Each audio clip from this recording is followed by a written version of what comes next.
Hello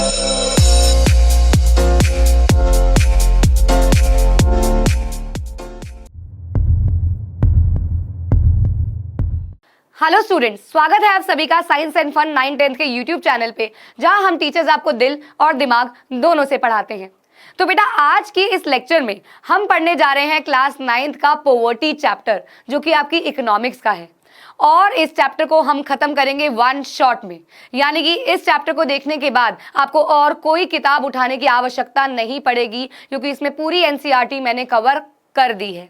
तो बस शुरू करते हैं इस चैप्टर को, पॉवर्टी एज अ चैलेंज। ये आपका चैप्टर नंबर 3 है आपकी इकोनॉमिक्स की बुक का। और यहाँ पे हम बात करेंगे मेजरली उस कंसर्न को लेके जो हमारा देश आज से नहीं बल्कि ब्रिटिशर्स के समय से फेस कर रहा है, यानी कि गरीबी के बारे में। आप घर से बाहर निकलते हो, आपको कोई ना कोई चीज ऐसी दिख जाती है जो गरीबी डिपिक्ट करती है। आपको कोई झुग्गी दिख जाती है, आपको फुटपाथ पे सोते हुए लोग दिख जाते हैं, फटे पुराने पहने हुए कपड़े बच्चे दिख जाते हैं जो रैक पिकिंग कर रहे होते हैं, रैक पिकर होते हैं। तो ऐसी चीजों से हमें पता चल जाता है कि हमारे देश में बहुत गरीबी है। तो बस इसी कंसर्न को इस चैप्टर में हम डीपली पढ़ने वाले हैं। हमारी सरकार ने इसको ओवरकम करने के लिए क्या क्या स्टेप्स उठाए, हम वो पढ़ेंगे। कारण क्या है गरीबी होने के, हम वो पढ़ेंगे। क्या क्या प्रोग्राम्स लाए गए, हम वो पढ़ेंगे। बस शुरू करते हैं इस चैप्टर को। लेकिन शुरू करने से पहले, जब मैं छोटी थी ना, मेरे दिमाग में एक सवाल आता था, तो मुझे लगता है वो आप लोगों के दिमाग में भी जरूर आएगा। तो बस उसी सवाल का जवाब मैं सबसे पहले दूंगी। बच्चे सोचते हैं, या मैं सोची थी कि यार गरीबी हमारे देश में क्यों है। जब हमारे देश में आरबीआई यानी कि रिजर्व बैंक ऑफ इंडिया, जो कि नोट छापती है, वो है, तो फिर गरीबी क्यों नहीं इतने सारे नोट छापते कि लोगों के पास पैसों की कमी ही ना हो। तो उसका कारण मैं आपको एग्जाम्पल के साथ देना चाहूंगी। आप एक शॉप के पास जाते हो, वहां पे शॉपकीपर जी बैठे हुए हैं, और आप उनसे कहते हो अंकल मुझे एक पेंसिल दे दीजिए। वो कहते हैं ठीक है बेटा, आप मुझे 10 रुपीज दे दीजिए। वही एक और आपके साथ बच्चा खड़ा है, उसको भी वो पेंसिल बहुत पसंद आ गई, लेकिन शॉपकीपर के पास एक ही पेंसिल है। तो आप क्या करोगे, आप फटाफट घर जाओगे, अपने छापने की मशीन से, पैसे छापने की मशीन से आप 50 रुपीज का नोट निकालोगे, और आप जाओगे, कहोगे ये 50 रुपीज का ले लो नोट, लेकिन आप मुझे ये पेन दे दो। वो अपने घर जाएगा, वो 100 रुपये ले आएगा छाप के। आप जाओगे, आप 1000 ले आओगे, वो जाएगा 5000 ले आएगा। कहने का मतलब ये है, जब पैसों की कोई लिमिट ही नहीं होगी, तो इंसान उस प्रोडक्ट की जिसकी वैल्यू 10 रुपये है, उसको 5000 तक पहुंचा देगा, या उससे भी ज्यादा। हम बहुत सारी चीजें ऐसी हैं जो मार्केट में देखते हैं, हमें पसंद आती है, लेकिन हम पैसों की वजह से उसे छोड़ देते हैं। लेकिन सोचो ना, पैसा होगा बहुत सारा तो आप छोड़ोगे? तो बस प्रोडक्ट जो होगा वो महंगा हो जाएगा मार्केट में, और इस टर्म को बोलते हैं इन्फ्लेशन। बहुत ज्यादा महंगाई हो जाएगी, जिस कारण हम पैसा ऐसे अंधाधुंध नहीं छाप सकते। दूसरी चीज, अगर आपके पास पैसा होंगे तो आप पढ़ेंगे क्यों, हम पढ़ाएंगे क्यों, कोई कपड़े क्यों बेचेगा। आप लोग पीके की तरह घूमना चाहते हो, पीके की तरह हमें नंगा पुंगा घूमना पड़ेगा अगर कोई कपड़े बेचने वाला नहीं होगा, कोई खाना बनाने वाला नहीं होगा, खाना उगाने वाला नहीं होगा। क्योंकि भैया पैसे के लिए ही तो हर कोई काम कर रहा है। कोई भी जॉब, टीचिंग कर रहा है, डॉक्टर है, फार्मर है, कुछ भी आप कर रहे हो पैसों के लिए तो कर रहे हो। तो अगर पैसे ही मार्केट में बहुत हो जाएंगे तो कोई काम ही नहीं करेगा, और महंगाई हो जाएगी जो प्रोडक्ट्स है भी। तो ये कारण है जिसकी वजह से हम अंधाधुंध पैसा नहीं छाप सकते हैं। ठीक है, तो आपके दिमाग में क्वेश्चन अब नहीं आएगा। तो चलिए अब हम बात करते हैं, अपने चैप्टर की तरफ आगे बढ़ते हैं और डिस्कस करते हैं गरीबी क्या है। गरीबी बोले तो पॉवर्टी। तो व्हाट इज पॉवर्टी? तो पॉवर्टी इज अ सिचुएशन जहां पे एक पर्टिकुलर पर्सन अपनी बेसिक नीड्स को पूरा नहीं कर पाता। देखो, सिर्फ नीड्स भी लिख सकते थे, लेकिन इंसान की ख्वाहिशें, इंसान की नीड्स तो अनलिमिटेड है ना। तो हमें अपनी नीड्स को बेसिक पे लाना पड़ा, ताकि आप बता सको ये बंदा पुअर है या नहीं है। तो अब ये बेसिक नीड्स कौन कौन सी होती है बच्चों? बेसिक नीड्स में आपकी आती है बेटा फूड, यानी कि रोटी कपड़ा और मकान, जो पिक्चर आई थी उसी के बेस है। कपड़े, शेल्टर, और दो और चीजें जुड़ गई हैं, एजुकेशन बहुत जरूरी है आज के टाइम पे, और हेल्थ। ये पांचों को हम बेसिक नीड्स की कैटेगरी में डालते हैं। तो जो भी इंसान कैपेबल है इन नीड्स को पूरा करने के, वो पॉवर्टी लाइन से ऊपर है, वो पुअर नहीं है। कहना का मतलब ये है। तो आइए बात कर लेते हैं। Poverty is a state or condition in which a person or community lacks the financial resources and essentials for minimum standard of living। तो जीने के लिए जो जो बेसिक चीजें चाहिए वो पूरी ना कर पाने से वो इंसान पॉवर्टी के अंडर आ जाता है। Poverty stricken people and families might go without, घर नहीं होता, साफ पानी नहीं होता, हेल्दी फूड नहीं होता, मेडिकल फैसिलिटीज नहीं होती, अटेंशन नहीं होता, आप बीमार पड़े हो, आप पड़े हुए हो, आपके पास इतने पैसे नहीं है कि आप एक छोटी सी डिस्पेंसरी में चले जाओ, हालांकि सरकार ने सब कुछ फ्री कर रखा है, लेकिन दवाइयों तक के पैसे नहीं है।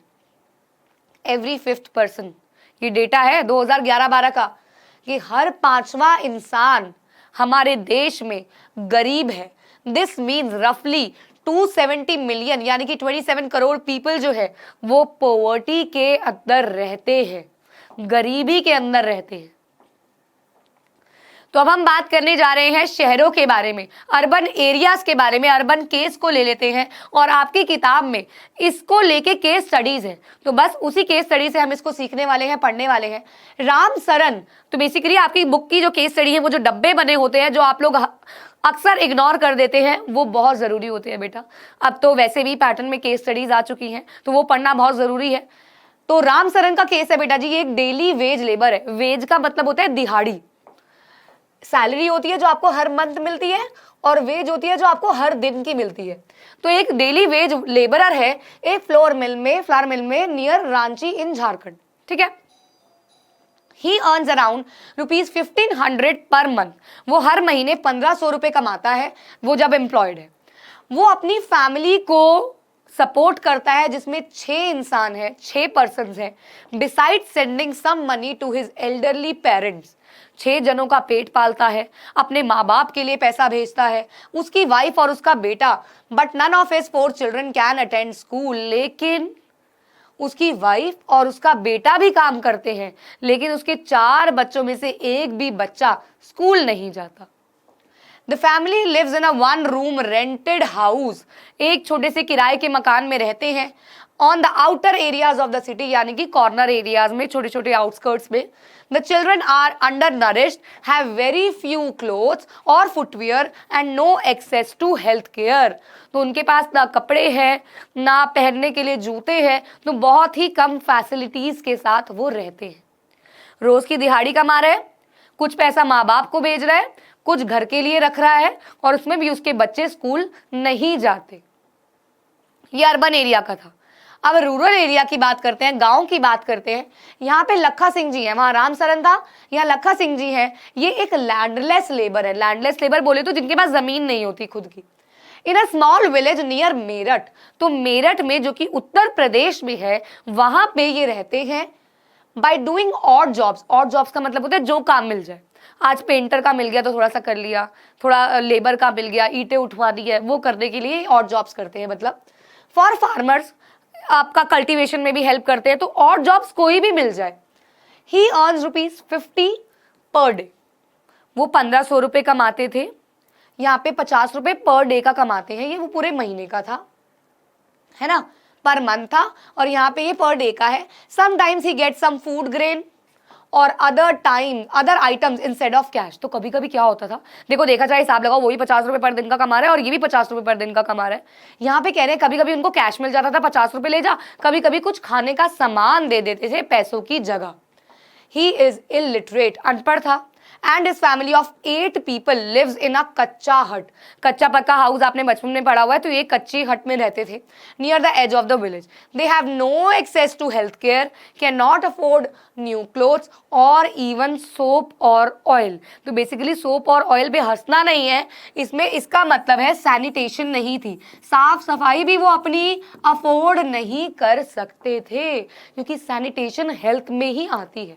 हेल्थ एंड सैनिटेशन है बेसिक नीड्स में, तो वो भी ये अफोर्ड नहीं कर सकते। तो अर्बन एरियाज में राम सिंह, यहाँ पे लखा सिंह, दोनों 50 रुपये पर दिन कमा रहे हैं और दोनों ही गरीबी के अंदर जी रहे हैं। तो कंक्लूजन क्या है इन दो कहानियों से हमें मिलता है? दो कहानियां, एक राम सिंह की, राम सरन की, और एक लखा सिंह की। दोनों दिन का 50 रुपये कमा रहे हैं और दोनों ही पुअर हैं। तो पॉवर्टी मीन्स हंगर, यानी कि भूखमरी, लैक ऑफ शेल्टर, रहने की जगह ना होना। It is a situation where parents are unable to afford for their children education and health care। जब माँ बाप के पास पैसा नहीं होता अपने बच्चों की पढ़ाई की और हेल्थ की डिमांड को पूरा करने के लिए। It also means lack of clean water and sanitation facilities. आप गंदा पानी पी रहे हो, देखो बेटा, गंदा पानी इन द सेंस जो पास में लेक है, रिवर है, वहीं से आप आके पानी पी रहे हो, आपके पास पानी की फैसिलिटी भी नहीं है। Lack of a regular job at minimum decent level. तो ऐसा भी नहीं, आज या रिक्शा पुलर है, आज उसको कितनी सवारी मिलेंगी उस पर उसकी पर डे की इनकम डिपेंड करती है ना। तो बहुत अनइवन सा इनका इनकम होती है। Above all it means living with a sense of helplessness. तो बेसिकली लाचारी में ये अपना जीवन बिता रहे होते हैं। साइंटिस्ट ने गरीबी को कैसे देखा? तो साइंटिस्ट लोगों का क्या परसेप्शन था गरीबी को लेके, आइए पढ़ते हैं। तो scientist analyse poverty through variety of indicators apart from level of incomes and consumption. तो साइंटिस्ट ने ना बहुत सारे लेवल्स बना दिए जिसके थ्रू हम पॉवर्टी को क्या करेंगे, कंपेयर करेंगे, मेजर करेंगे। तो अदर सोशल इंडिकेटर्स कि भैया पढ़ाई कितनी करी हुई है, लिटरेट हो के नहीं हो, क्योंकि एक इंसान अगर लिटरेट होगा तो वो कोई ना कोई काम तो कर सकता है। माल न्यूट्रिशन ना हो, यानी कि भूखमरी ना हो, खाना पीना खाया हो, आपकी हेल्थ पे इफेक्ट करता है, अदरवाइज हेल्थ केयर पे एक्सेस ना होना, जॉब अपॉर्चुनिटीज ना होना और सैनिटेशन ना होना। तो ये कुछ इंडिकेटर्स हैं पॉवर्टी के। अब हम बात करते हैं दो बहुत ही मेजर टर्म्स के बारे में, और ये एग्जाम में आ भी जाती हैं एक्सप्लेन करनी। सोशल एक्सक्लूजन क्या है और वल्नरेबिलिटी क्या है? तो बेटा जी, सोशल एक्सक्लूजन जैसा कि नाम कह रहा है, सोसाइटी ने क्या किया, कुछ सेक्शंस को एक्सक्लूड कर दिया पब्लिक फैसिलिटीज को यूज करने से। बहुत सारे ऐसे मंदिर हैं जो गरीबों को अंदर नहीं आने देते, बहुत सारे ऐसे एरियाज हैं जिसमें गरीबों का जाना अलाउड ही नहीं है। तो ये होता है सोशल एक्सक्लूजन।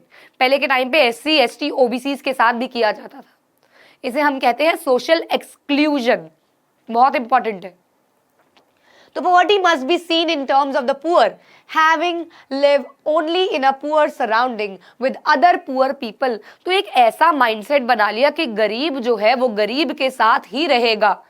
एक ऐसा एरिया बिल्ड करो जहां सारे गरीब रहे, स्लम एरिया जैसे कहा जाता है, और उनको एक्सक्लूड किया जाता है social equality, better off people के साथ रहने उठने बैठने में। It can both a cause as well as consequence of poverty. यानी कि ये एक कारण भी है पॉवर्टी का और ये एक प्रभाव भी है पॉवर्टी का। गरीबी की वजह से सोशल एक्सक्लूजन हो रहा है और सोशल एक्सक्लूजन की वजह से गरीबी है। तो ये दोनों ही बातें सही है, क्योंकि अगर एक इंसान गरीब है, वो गरीबों के साथ ही रह रहा है, वो इंप्रूव नहीं करेगा। और गरीबी की वजह से, यानी कि वो पुअर है, इस वजह से उसको सोशली एक्सक्लूड किया जा रहा है। दो बातें अलग अलग हैं, लेकिन दोनों ही बातें बिल्कुल सही हैं। अब हम बात करते हैं वल्नरेबिलिटी की, यानी कि यहाँ पे हम बात करेंगे वल्नरेबल ग्रुप। वल्नरेबल ग्रुप कौन सा होता है? थोड़ा वीक सेक्शन, जो किसी भी प्रॉब्लम से सबसे पहले अफेक्ट हो। Describes the greater probability of certain communities और इंडिविजुअल्स, जैसे कि विडो हो गए, विडो मतलब विधवा औरतें। मैं हिंदी में थोड़ी सी वीक हूँ, माफ करना अगर स्पेलिंग में गलती हो जाए तो विधवा औरतें हो गई, फिजिकली हैंडीकैप पर्सन हो गए, ऑफ बिकमिंग और remaining poor in the coming years. तो कुछ सेक्शन जो गरीबी से बहुत ज्यादा इफेक्ट होते हैं, वो गरीब है तो वो अनेबल टू वर्क है, लाइक कुछ काम किया जा सकता है लेकिन कुछ रिस्ट्रिक्शन ऐसे लोगों पे आ जाती है।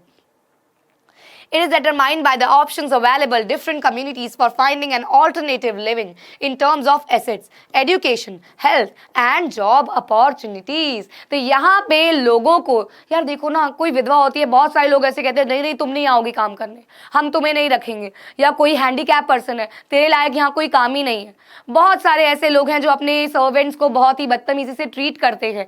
तो हम लोग ही हैं जिन्होंने ये वल्नरेबल ग्रुप्स को क्रिएट कर दिया, जिन्होंने ये सोशल एक्सक्लूजन के कंसेप्ट को उजागर कर दिया। We are the only people. तो हमें ऐसा नहीं करना है। हम क्लास में जाते हैं, बैठे हुए हैं, ओए गरीब, अरे गरीब कोई गाली है? तुम ऐसे बोलते हो या हम ऐसे बोलते हैं?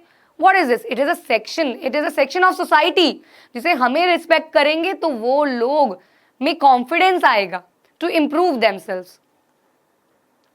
अब हम बात करते हैं पॉवर्टी लाइन की। देखो यार, पॉवर्टी लाइन को मैं एक्सप्लेन करूंगी आपके टेस्ट के अकॉर्डिंग। टेस्ट को साथ लेके चलते हैं। देखो बेटा, टेस्ट आपका हो रहा है सपोज 80 मार्क्स का। इसमें से 27 मार्क्स वाला जो बंदा है वो पास है। तो हमने क्या खींच दी? एक रेखा खींच दी कि जो 27 से नीचे आएगा वो फेल, जो 27 से ऊपर आएगा वो पास। तो पास और फेल बताने के लिए हमने 27 नंबर को क्या ले लिया? Passing line.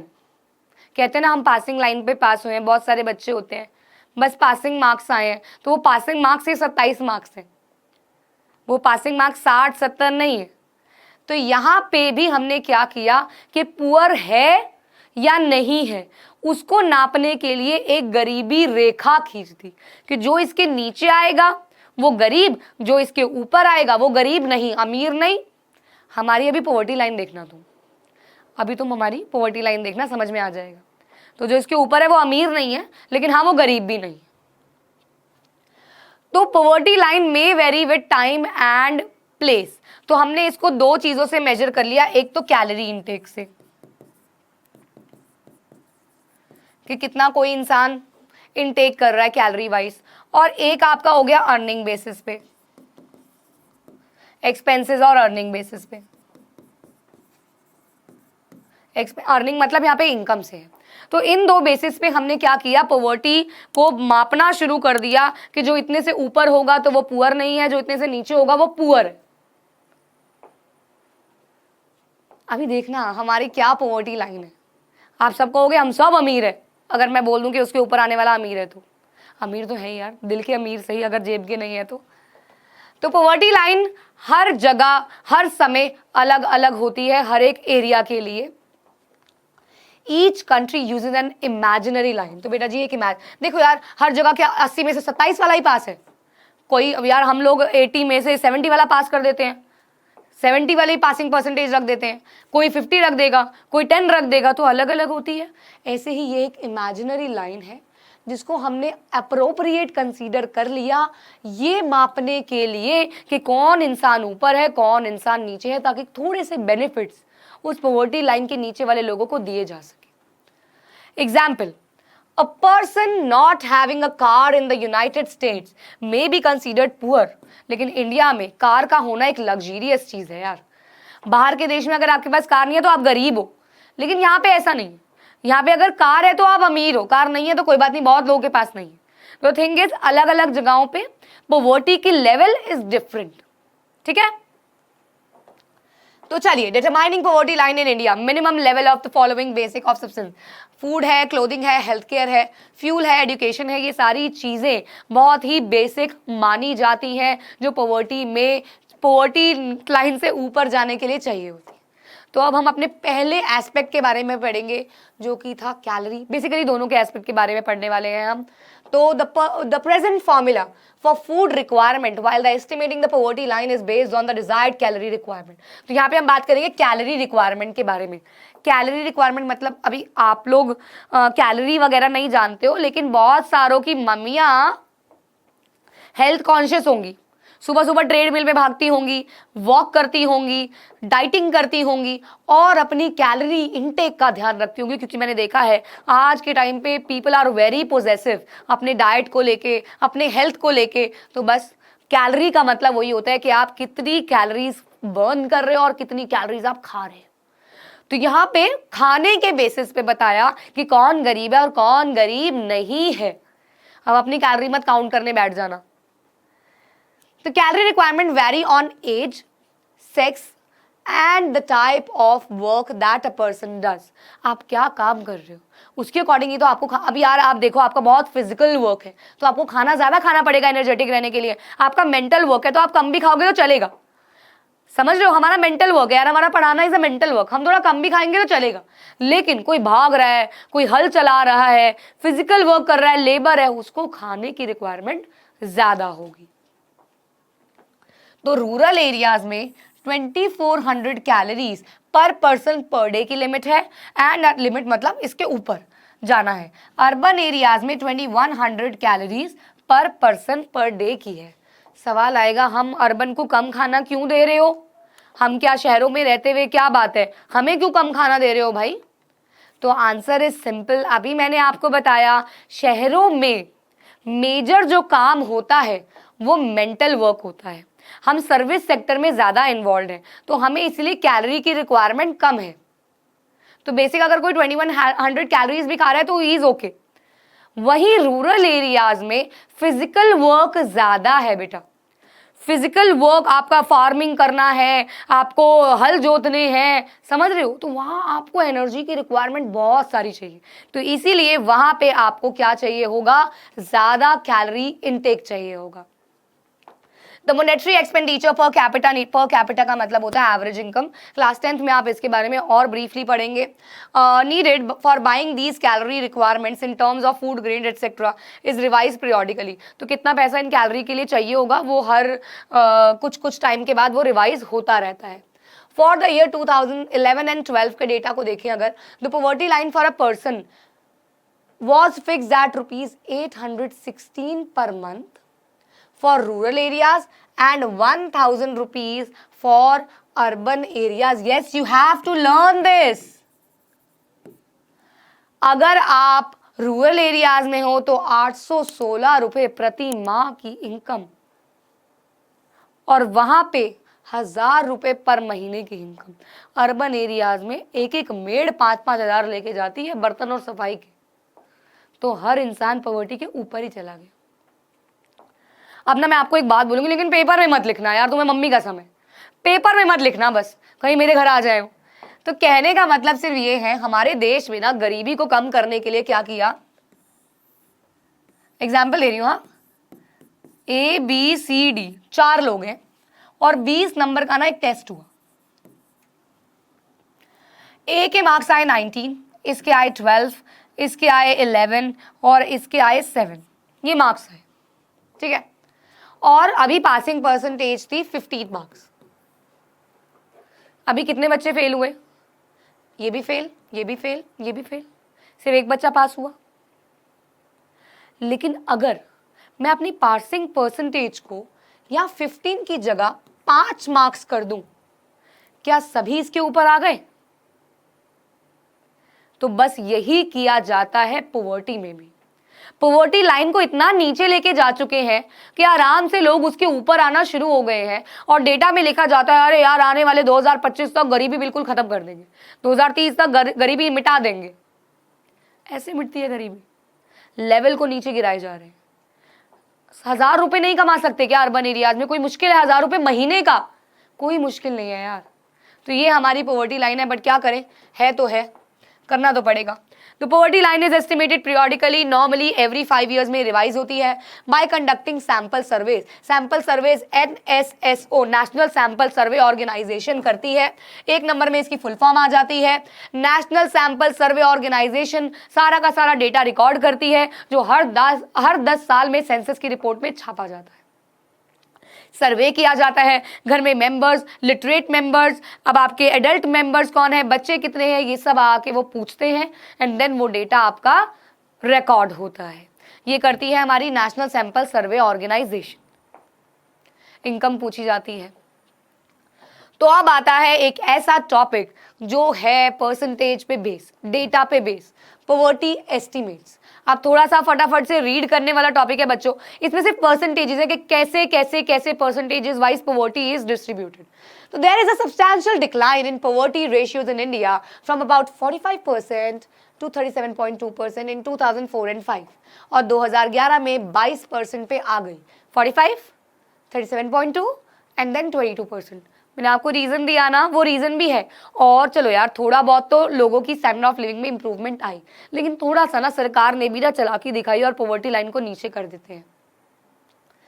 Although the percentage of people living under poverty declined in the early 2 decades, यानी कि 1973 से 93 तक, the number of poor declined from 407 million in 2004 to 5 से 270 million in 2011-12, with an average annual decline of 2.2% points during. तो basically क्या हो रहा है, 2.2% के रेट से पॉवर्टी गिरी है 2004-5 का अगर डेटा देखा जाए और 11-12 का, तो पॉवर्टी गिरी है। अब हम बात करने जा रहे हैं वल्नरेबल ग्रुप्स के बारे में। मैंने आपको वल्नरेबल का मतलब बताया, ऐसे सेक्शन सोसाइटी के जो सबसे ज्यादा अफेक्ट होते हैं किसी भी प्रॉब्लम से। यहाँ पे हम पॉवर्टी की ही प्रॉब्लम की बात कर रहे हैं। तो in India the proportion of people below poverty line is also not same for all social groups and economic categories. scheduled caste, scheduled tribes, households are most vulnerable to poverty, और यहाँ पे other backward classes भी आ जाती हैं। Likewise, among economic groups, the rural agriculture labor households and the urban casual labor households are the most vulnerable. तो basically urban areas में भी जो कैजुअल लेबर्स हैं, जो रोज की दिहाड़ी पे काम कर रहे हैं, रूरल एरियाज में जो लैंडलेस लेबर्स हैं, ये सब इस वल्नरेबल की कैटेगरी में आते हैं। मुझे लग रहा है कल से आप दोस्तों को छेड़ने लग जाओगे, ओए वल्नरेबल। ऐसे लग रहा है ना कि वल्नरेबल नया नया शब्द सीखा है, वीकर सेक्शन है, तो यार और कुछ समझ नहीं आ रहा, मैम को समझ भी ना आए कि हम कोई गलत बात बोल रहे हैं, इंग्लिश की, हिंदी की, मैथ्स की, मैम के सामने आपने बोल दिया वल्नरेबल, ओए वल्नरेबल। उसको कोई समझ में नहीं आएगा कि बोल क्या रहा है। तो बस, there is also inequality of incomes within a family. Obvious बात है, कोई कितना कमा रहा है, कोई कितना कमा रहा है, कोई कैसे कमा रहा है, कोई क्या काम कर रहा है। In poor families, all suffer, but some suffer more than others. आदमी लोग काम पे जा रहे हैं, औरतों को रोज पैसा मांगना पड़ता है। आदमी लोग दारू पी के आ रहे हैं, वो पीटते हैं कि कहाँ से लाए हम इतना पैसा, क्योंकि वो भी डिस्टर्ब्ड है, और यहाँ औरतें लोग ज्यादा सफर कर रही हैं। Women, elderly people, female infants, denied equal access to resources available to the family. तो इनको थोड़ा नीचे रखा जाता है, इनको थोड़ा बाकी चीजों से वाकिफ नहीं होने दिया जाता, नीचे रखा जाता है, चुप करा के रखा जाता है इनको। तो ये एक फैमिली में वल्नरेबल सेक्शन हो गया। इंटर स्टेट डिस्पैरिटीज के बारे में बात करते हैं। तो यहां पे the proportion of poor people हर एक स्टेट में बराबर नहीं है। दो state level poverty has witnessed a secular decline from the levels of early 70s. The success of reducing poverty varies from state to state. तो हर एक स्टेट में अलग अलग रिडक्शन का रेट है, अलग अलग इंक्रीमेंट का रेट है पॉवर्टी के। Significant decline in poverty in Kerala, Maharashtra, Andhra Pradesh, Tamil Nadu, Gujarat and west Bengal देखा गया है। और ये कैसे हुआ अभी हम देखेंगे। How different state reduce there poverty rate. तो यहाँ पे हम बात करेंगे कि इन जगहों पे कैसे पॉवर्टी को कम किया जाने लगा। तो देखो बेटा, सबसे पहले पंजाब और हरियाणा में इन्होंने क्या कर दिए,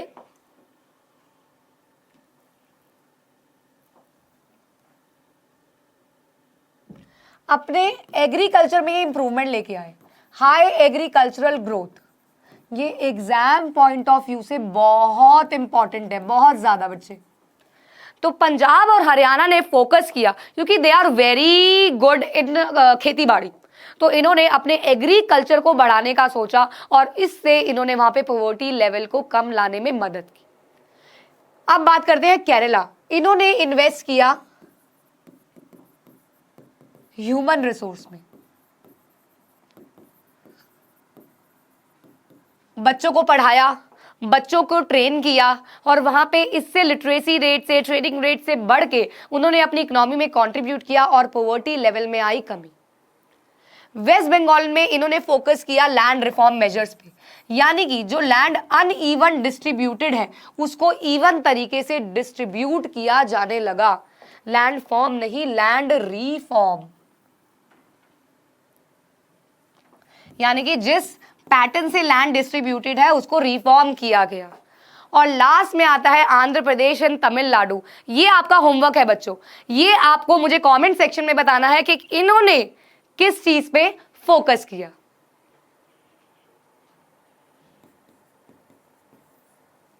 ठीक है, चलिए अब हम बात करते हैं ग्लोबल पॉवर्टी सिनेरियो के बारे में, यानी कि हर जगह ये पॉवर्टी के ट्रेंड में कैसे कैसे चेंजेस आए।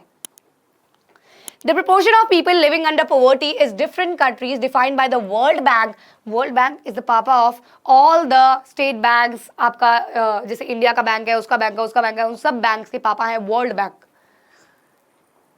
Less than 1.90 per day. तो बेसिकली जिस भी इंसान का खर्चा 1.90 डॉलर से कम है वो गरीब है। डॉलर क्यों? Dollar is the only currency that is world wide acceptable. तो यहाँ पे इसलिए डॉलर में डेटा दिया हुआ है। In the countries of South Asia, India, Pakistan, Sri Lanka, Nepal, Bangladesh, Bhutan, the decline has also been rapid. जल्दी जल्दी पॉवर्टी को कम किया हुआ है इन सारी जगहों पे भी। Poverty in India is also shown higher than the national estimates. तो हमारे यहाँ पे भी poverty काफ़ी तेज़ी से कम हुई है।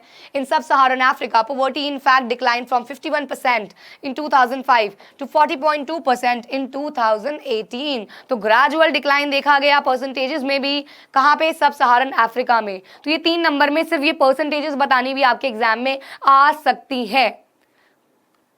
पढ़ना है बस, याद हो जाएगा। सिंपल सी बात है, अगर आपको डेटा नहीं लर्न होता तो आप रफ यार 50% कर लो, इसको कोई दिक्कत नहीं होती। थोड़ा बहुत ऊपर नीचे चलता है।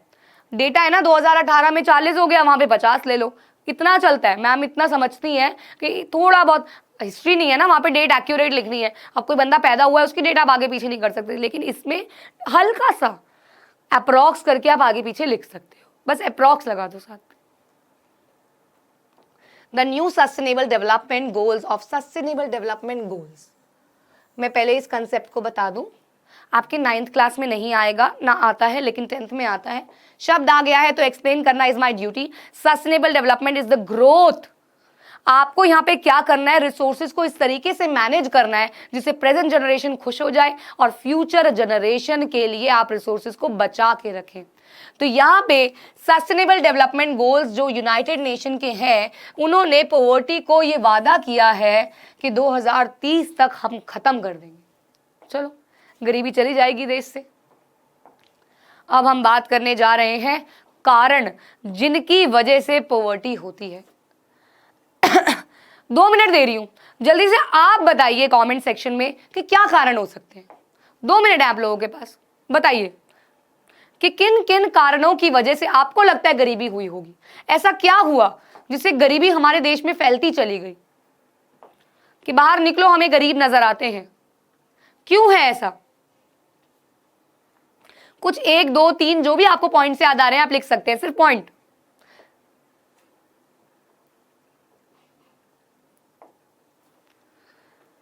चलिए, आपने लिख ही दिए, हम डिस्कस करते हैं अब इन पॉइंट्स को। देखो यार, सबसे पहले तो low level of economic development under the British colonial administration. हमारे देश में जब गोरे लोग आए ना, वो बेड़ा गर्क कर गए हमारे इंडिया का। उन्होंने हमें ग्रो करने ही नहीं दिया। लोग वैसे ही फार्मिंग पे डिपेंड करते थे। वो नए नए इंडस्ट्रियलाइजेशन लेके आ गए जो हमारे देश के लोगों को समझ ही नहीं आती थी, और वो बेचारे गरीबी से मरने लगे। तो एक सबसे बड़ा कारण कॉलोनियल गवर्नमेंट।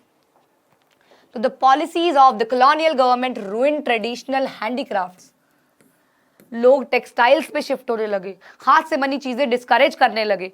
इसकी वजह से बहुत सारे छोटे छोटे स्मॉल स्केल बिजनेस वाले लोगों को काफी नुकसान हुआ।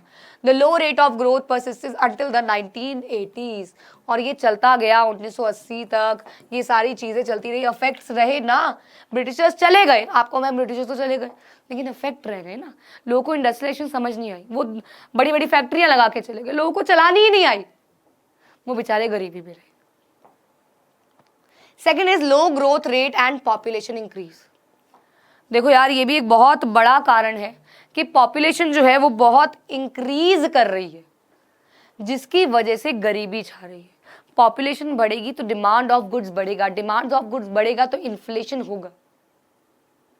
मार्केट में प्रोडक्शन उतनी ही है, वो पैसा बढ़ाएंगे सामान का, और पैसा बढ़ेगा, लोग अफोर्ड नहीं कर पाएंगे, गरीबी छाएगी, गैप बढ़ता जाएगा रिच और पुअर के बीच में। Low growth rate resulted in less job opportunities. लोग बढ़ते जा रहे हैं, जॉब्स उतनी ही है, काम धंधा कहां से मिले? Accompanied by rapid growth of population. रुक ही नहीं रहे हैं भाई लोग, हम दो हमारे दो कह चुके हैं, तब भी भैया क्रिकेट टीम बनानी है, पता नहीं क्या शौक है, कहां लड़वाना है। तो कहने का मतलब ये है, पॉपुलेशन पे अगर कंट्रोल नहीं लगाया गया, ये गरीबी कभी नहीं खत्म होगी।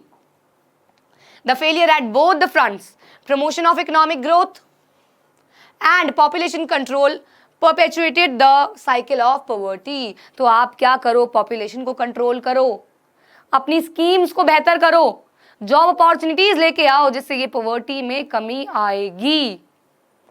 With the spread of irrigation and the green revolution, many job opportunities were created in the agriculture sector. लेकिन ये इफेक्ट्स बहुत लिमिटेड थे हमारे इंडिया में, हर जगह ये जॉब्स नहीं पहुंची। The industries did provide some jobs, but this was not enough to absorb all the job seekers. Industrialisation में भी जॉब्स निकली, लेकिन पॉपुलेशन इतनी ज़्यादा है कि हर एक को खुश नहीं कर पाई। Unable to find proper jobs in cities, many people started working as rickshaw pullers, vendors. Vendors मतलब जो आपके छोटी छोटी दुकानें लगा के बैठते हैं या गली कूचे में घूमते हैं। Construction workers, domestic servants, etc. लोगों ने ये छोटे छोटे काम करने शुरू कर दिए, क्योंकि पेट तो पालना है ना, पापी पेट का सवाल है, पेट तो पालना है। अब हम बात करते हैं इनकम इनइक्वालिटीज को लेके। Another feature of high poverty rates is income inequality. अमीर है, बहुत अमीर है, गरीब है, कुछ भी नहीं है बेचारे के पास। तो ये जो गैप है ना, ये सबसे बड़ा रीजन है। Unequal distribution of land and other resources, major policies lack implementation. दस प्रॉपर इम्प्लीमेंटेशन ऑफ पॉलिसी जो है वो इस चीज को इम्प्रूव करेगी। पॉलिसीज मतलब अभी हम सारी पॉलिसीज को पढ़ेंगे कि क्या किया गया सरकार के द्वारा इन सभी प्रॉब्लम्स को सॉल्यूशन निकालने के लिए, इन सभी प्रॉब्लम्स का सॉल्यूशन निकालने के लिए। चलिए कुछ और फैक्ट्स हैं। Other socio-cultural and economic factors also are responsible for poverty. In order to fulfill social obligations and observe religious ceremonies, people in India, including the very poor, spend a lot of money. Poor people hardly have any savings. वो लोग क्या करते हैं यार, गरीब लोग की ना ये वाली बात होती है यार, जितना पैसा है ना बेचारे लगाने की कोशिश करते हैं। बेटी की शादी है, उधार मांगेंगे, लेकिन समाज में अपना नाम बनाने के लिए पैसा लुटाएंगे। तो ये बहुत बड़ा एक कारण है to repay because of poverty, and वो विक्टिम्स बन जाते हैं इंडेटनेस का और फंस जाते हैं डेट ट्रैप में उधार ले लेके। अब सरकार लेके आई एंटी पॉवर्टी मेजर्स, यानी कि हम इस पॉवर्टी को कम कैसे कर सकते हैं, तो उसके लिए कुछ स्कीम्स लेके आई है हमारी सरकार। आइए देखते हैं पहले क्या है। The current anti poverty strategy of the government is based broadly on 2 plans. अगर आपको आता है एग्जाम में कि सरकार ने क्या किया, तो पहली बात उसके 2 बेसिस हैं। पहला, प्रमोशन ऑफ इकोनॉमिक ग्रोथ, हमारी इकोनॉमी की ग्रोथ करवाओ, लोगों को एजुकेट करो, लोगों को ट्रेनिंग प्रोवाइड करो, लोगों को कैपेबल बनाओ अपनी इकोनॉमी में कंट्रीब्यूट करने के लिए, अपनी इकोनॉमी की जीडीपी बढ़ाने के लिए। तो ये है आपका इकोनॉमिक ग्रोथ करना। और दूसरा एस्पेक्ट है एंटी पॉवर्टी प्रोग्राम्स लेके आना। तो अगर 5 नंबर में आता है तो यहाँ पे आपको दोनों अप्रोचेस लिखनी है, अदरवाइज लिखा होगा कि यार आपको सिर्फ एंटी पॉवर्टी प्रोग्राम्स एक्सप्लेन करो, 2-3 तो सिर्फ वही करना है। तो there is a strong link between economic growth and poverty reduction. Economic growth क्या होती है? ये ऐसी अपॉर्चुनिटीज लेके आती है जिससे ह्यूमन डेवलप करेगा, और ह्यूमन डेवलप करेगा तो देश डेवलप करेगा। पढ़ेगा इंडिया तो बढ़ेगा India. This also encourages people to send their children to schools in the hope of getting better economic returns from investing in education। तो अगर आप पैसा लगाओगे, सरकार ने यार सब कुछ फ्री कर दिया। सरकारी स्कूल में 8वीं तक की कक्षा फ्री है, किताबें फ्री हैं, उसके बाद भी मिनिमम 20 रुपए प्रति माह की फीस है यार, वो तो कोई भी निकाल सकता है। इतना कर दिया सरकार ने हमारी। However, the poor may not be able to take direct advantage from the opportunities created by economic growth। तब भी यार सुबह निकल जाओ, पता नहीं रेड लाइट पे बच्चे भीख मांगते हुए क्यों दिखाई देते हैं। इससे ज्यादा सरकार करे तो करे क्या, मुझे सच में समझ नहीं आता। तब भी क्यों है बच्चे रोड पे, क्यों नहीं स्कूल जा रहे हैं जब सरकार ने इतना कुछ कर दिया। वो नहीं फायदा उठाते हैं, उनके माँ बाप नहीं उठाने देते हैं, पता नहीं क्यों। Thus there is a clear need for targeted, इसीलिए सिर्फ इकोनॉमिक ग्रोथ से नहीं चलेगा, हमें क्या करना पड़ेगा, कुछ टारगेटेड एंटी पॉवर्टी मेजर्स लेके आने होंगे जो एक पर्टिकुलर सेक्शन को टारगेट करे कि तूने अपने आप को कैसे बढ़ाना है। सबसे पहला, सबसे इंपॉर्टेंट, सबसे मेजर मनरेगा, Mahatma Gandhi national rural employment guarantee act आया 2005 में। इंश्योर किया आपको क्या करना है, फैमिली के एक मेंबर को सिर्फ एप्लीकेशन भर के सरकार को देनी है। सरकार उस एप्लीकेशन को देखेगी और 15 दिन के अंदर आपको काम पे बुला लेगी। अगर सरकार ऐसा करने पे नाकामयाब रहती है तो उन्हें आपको फ्री में वेजेस देने होंगे, आपकी दिहाड़ी देनी होगी। इस प्रोग्राम के अंदर आपको 100 डेज के लिए सरकार काम पे रखेगी। 100 डेज अप्रॉक्सीमेटली 3 महीने हो गए। तो इससे माइग्रेशन के रेट में कमी आई थी और लोगों का स्टैंडर्ड ऑफ लिविंग थोड़ा सा इंप्रूव हुआ था। यहाँ काम दिए जाते हैं लैंड को इंप्रूव करने के रिलेटेड। तो क्या है, aims to provide 100 days of wage employment to every household to ensure livelihood security in rural areas। इसने सस्टेनेबल डेवलपमेंट पे भी किया भैया के डिफॉरेस्टेशन, ड्रॉट, सोशल इरोजन, इस सबसे जो भी प्रॉब्लम्स आती हैं उससे बचने के लिए सरकार ने 3 महीने के लिए उनको काम दे दिया। 1/3 of the proposed jobs have been reserved for women, और औरतों का भी ध्यान रखा गया, उनको भी सारी जॉब्स में से, सारी जॉब्स की सीट्स में से 1/3 हिस्सा दिया। फिर बात करते हैं प्राइम मिनिस्टर रोजगार योजना, PMRY। बेटा सब कब कब आए थे ये तो आपको लर्न करना है। देखो यार, मैं तो ऐसे लर्न करती हूँ, मैं ना कोई भी बर्थ ईयर जैसे अपना हो गया, किसी का हो गया, मैं याद कर लेती हूँ, बहुत इजीली याद हो जाते हैं। और पहली बात तो ये 5 ही हैं, बहुत आसान है, आप लिखोगे 5 बार आपको याद हो जाएंगे। PMRY स्टार्ट किया गया 1993 में। Aim is to create self employment opportunities for educated unemployed youth in rural areas. तो बेसिकली ये लोन्स प्रोवाइड करेंगे थोड़े बहुत, ताकि लोग अपना स्मॉल स्केल बिजनेस खोल पाए। They are helped in setting up small business and industries. ठीक है, फिर आगे आपका REGP जो लॉन्च किया गया 1995 में। एम था create self employment opportunities in rural areas and small town, similar to the prior one. वही वाली बात है, यहाँ पे ना अभी इसका ड्रॉबैक यही आएगा कि जितनी भी स्कीम्स आई ना वो ओवरलैप करी, तभी उनका डिजायर्ड रिजल्ट नहीं देखा गया था। एक 1993 में आ रही है, एक 95 में आ गई, 98 में आ गई, 2000 में आ गई, तो ऐसे ना बहुत फ्रीक्वेंटली आई और सेक्शन जहाँ पे पहुंचाना था वहां पहुंचा ही नहीं। A target for creating 25 lakh new jobs has been set for the program under the 10th 5-year plan। तो हमारे 10वें 5 सालों के 5-year plan क्या होता है, ये गोल्स बनाए जाते हैं हमारे इकोनॉमी में कि इन 5 साल में हमें कौन कौन से गोल्स को कवर करना। तो 10th 5-year plan में ये लिखा भी गया कि 25 लाख नई जॉब्स हमें निकालनी है लोगों के लिए सेल्फ एम्प्लॉयमेंट अपॉर्चुनिटीज देके। फिर बात करेंगे प्रधानमंत्री ग्रामोदय योजना, ये आई 2000 में। एम क्या था, additional central assistance given to states for basics, इसमें सैनिटेशन को इंप्रूव करना था, primary health, primary education, shelter, drinking water और इलेक्ट्रिफिकेशन यानी कि बिजली। तो इन्होंने इन बेसिक चीजों पे ध्यान देने की सोची, बेसिक कम्युनिटीज को पूरी करने की सोची। स्वर्ण जयंती स्वरोजगार योजना, इनका एम क्या था कि असिस्टेड पुअर फैमिलीज को पॉवर्टी लाइन के ऊपर लेके आना है, उनको सेल्फ हेल्प ग्रुप्स में डालना है। अरे वाह, बता देती हूँ सेल्फ हेल्प ग्रुप्स क्या होते हैं। क्लास 10th में ये ऐसा क्वेश्चन है जो बोर्ड में आता ही आता है। तो सेल्फ हेल्प ग्रुप्स कुछ नहीं है, 15 से 20 घरेलू औरतों का ग्रुप है जो आएंगी, अपने कुछ कुछ हिस्से का पैसा जोड़ेंगी, सपोज 25 से 100 रुपए के बीच में वो जोड़ेंगी, कंट्रीब्यूट करेंगी, और उनमें से जिसको भी सबसे ज्यादा रिक्वायर्ड होगी उसको लोन दे देंगी। फिर अगले महीने मिलेंगी, फिर कंट्रीब्यूट करेंगी, फिर जिसको रिक्वायर्ड होगा उसको दे देंगे। तो बेसिकली अपने ग्रुप में रिक्वायर्ड लोगों की नीड को पूरा करने के लिए सेल्फ हेल्प ग्रुप्स लगाए गए और गवर्नमेंट ने इनको दी सब्सिडीज। सब्सिडीज का मतलब अगर मैं आसान भाषा में बोलूं तो छूट, भारी छूट दी गई। मैंने कहा था ना, I am very bad in Hindi. छूट हाँ, तो भारी छूट दी गई। अंत्योदय अन्न योजना, ये लॉन्च किए गए पुअरेस्ट ऑफ द पुअर और एल्डर सोसाइटी के लिए। तो बेसिकली बेटा आपको सारे के सारे anti poverty measures, targeted anti poverty measures के ईयर्स और इनके फुल फॉर्म्स तो याद होनी चाहिए।